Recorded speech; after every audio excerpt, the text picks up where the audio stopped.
ভারতে পাচার হচ্ছে রসুন। কেউ দল করলে আপত্তি নাই, ক্ষমতা দখল করতে চাইলে আপত্তি আছে, বলছেন দুদু। জানাবো বৈষম্য বিরোধীদের ঘোষণাপত্র নিয়ে টেনশনে রাজনৈতিক দলগুলো।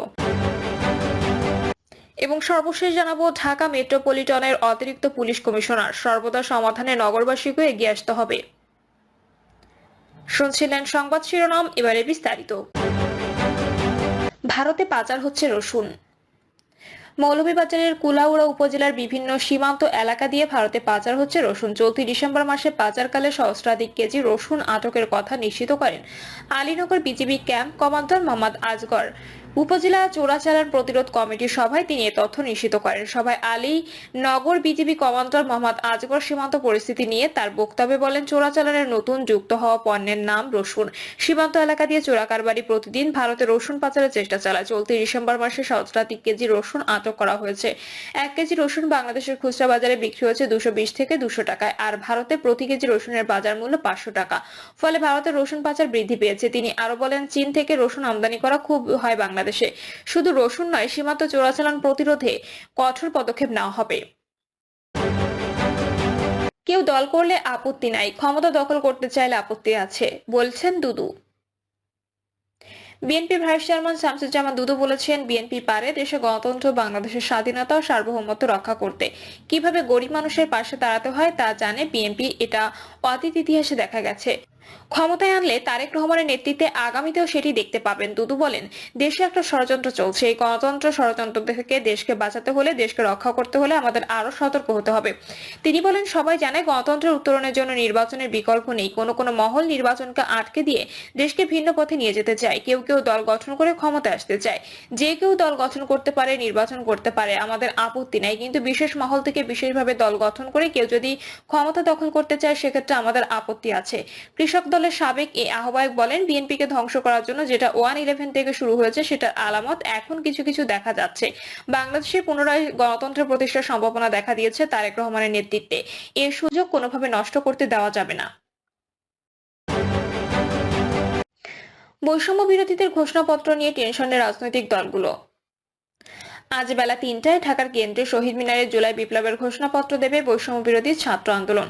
তাদের এই ঘোষণাপত্রে নতুন করে কি উত্থাপিত হতে যাচ্ছে তা নিয়ে টেনশনে আছে রাজনৈতিক দলগুলো। রাজনৈতিক দলগুলোর নেতারা বলছেন, বৈষম্য বিরোধীদের ঘোষণাপত্রে কি থাকছে তা নিয়ে পরিষ্কার কোনো ধারণা নেই আমাদের। কারণ এই ঘোষণা করা নিয়ে তারা রাজনৈতিক দল কিংবা সমাজের গুরুত্বপূর্ণ অংশীজনদের সঙ্গে কোনো আলাপ আলোচনা করেনি। এই অবস্থায় ঘোষণাপত্রে নতুনত্ব কি থাকছে কিংবা নতুন কোনো দলের ধরনের দাবি হাজির করতে যাচ্ছে তা নিয়ে রাজনৈতিক দলগুলো টেনশনে থাকাটাই স্বাভাবিক। তবে রাজনৈতিক নেতারা এও বলেছেন, দেশের বর্তমান অস্থির ও নৈরাজ্যকর পরিস্থিতিতে এই মুহূর্তে সব পক্ষের মধ্যে একটা বৃহৎ ঐক্য দরকার ছিল। কিন্তু সেখানে সবাইকে বাদ দিয়ে বৈষম্য বিরোধী নামে একটা অংশের এই ধরনের উদ্যোগ দেশে অস্থিতিশীল পরিস্থিতি আরো বাড়বে। বিএনপির স্থায়ী কমিটির সদস্য ইকবাল হাসান মাহমুদ টুকু বলেন, তারা আগে তাদের ঘোষণাপত্র ঘোষণা করুক, তারপর এটা নিয়ে কথা বলা যাবে। এ মুহূর্তে কোনো মন্তব্য করতে চায় না। দলটির সিনিয়র যুগ্ম মহাসচিব রুহুল কবির রিজভী বলেন, তাদের ঘোষণাপত্রে কি থাকছে সেটি আমরা এখনো জানি না।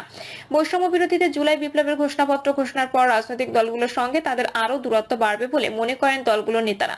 তারা বলছেন, এই ঘোষণাপত্র তৈরি নিয়ে তারা রাজনৈতিক দল কিংবা ছাত্র সংগঠনগুলোর সঙ্গে কোনো আলাপ আলোচনা করেনি। বিপ্লবী ওয়ার্কার্স পার্টির সাধারণ সম্পাদক সাইফুল হক বলেন, অভ্যুত্থানকারী ছাত্র জনতার পক্ষ থেকে তারা যে ঘোষণাপত্র দিতে যাচ্ছে তা অধিকাংশের রাজনৈতিক দল এবং সমাজের গুরুত্বপূর্ণ অংশীজনদের সঙ্গে আলাপ আলোচনা করে দেওয়া হচ্ছে বলে আমার মনে হয় না। এই ধরনের কিছু দিতে গেলে রাজনৈতিক দল, সমাজের বিভিন্ন শ্রেণী পেশার মানুষের সঙ্গে আলাপ আলোচনা করে ঐকমত্যের ভিত্তিতে দেওয়া দরকার ছিল। কিন্তু এখন বৈষম্য বিরোধী নামে যারা কাজ করছেন তারা তাদের একটা বক্তব্য হাজির করতে যাচ্ছেন। এটা নিয়ে আমরা কিছুই জানি না। সাইফুল হক বলেন, দেশ যখন একটা অস্থিতিশীল অনিশ্চিত পরিস্থিতির মধ্যে চলছে, তখন দরকার ছিল রাজনৈতিক দলগুলোর মধ্যে একটা বৃহত্তর ঐক্য সমঝোতা। কিন্তু সেই মুহূর্তে বৈষম্য বিরোধীদের এই ধরনের তৎপরতা আমাদের মধ্যে আশঙ্কা, বিভক্তি, বিভাজন, দূরত্ব, সন্দেহ ও অবিশ্বাস বাড়িয়ে তুলছে। গণসংহতি আন্দোলনের প্রধান সমন্বয়কারী জোনায়েদ সাকি বলেন, এটা বৈষম্য বিরোধী নামের একটি অংশের ঘোষণাপত্র। তাদের সঙ্গে নাগরিক কমিটি রয়েছে। এই ঘোষণাপত্রের সঙ্গে অন্যান্য রাজনৈতিক দলের কোনো সম্পর্ক নেই। বিএনপি সহ অন্য রাজনৈতিক দলগুলোর নেতারা বলছেন, বৈষম্য বিরোধী জুলাই বিপ্লবের ঘোষণাপত্রে কি থাকছে তা সম্পূর্ণ জানা না গেলেও ইতোমধ্যে সংবিধান নিয়ে তাদের একটি বক্তব্য সবার সামনে চলে এসেছে। সেখানে তারা ৭২-এর সংবিধানকে মুজিববাদী সংগঠন আখ্যায়িত করে কবর দেওয়ার কথা বলেছেন। 19৭১ সালে মহান মুক্তিযুদ্ধের মাধ্যমে অর্জিত এই সংবিধান নিয়ে এই ধরনের বিদ্বেষপূর্ণ বক্তব্য সাধারণত স্বাধীনতা বিরোধীরা দিয়ে থাকেন। সেখানে ছাত্রদের পক্ষ থেকে এই ধরনের বক্তব্য আসা একটা প্রশ্ন দেখা দিয়েছে, তাদের সঙ্গে স্বাধীনতা বিরোধী কেউ জড়িত আছে কিনা। বিএনপি নেতারা বলছেন, সংবিধান একটি জাতির আত্মজীবনী। এই সংবিধানে বাংলাদেশের স্বাধীনতার কথা বলা আছে। আর পৃথিবীর কোনো সংবিধানই একেবারে নিখুঁত কিংবা পারফেক্ট নয়, তাই একটি পরিবর্তন ও পরিমার্জন হতে পারে। কিন্তু বৈষম্য বিরোধীরা সংবিধানকে একেবারে বাতিল করার যে দাবি তুলছে তা গ্রহণযোগ্য নয়।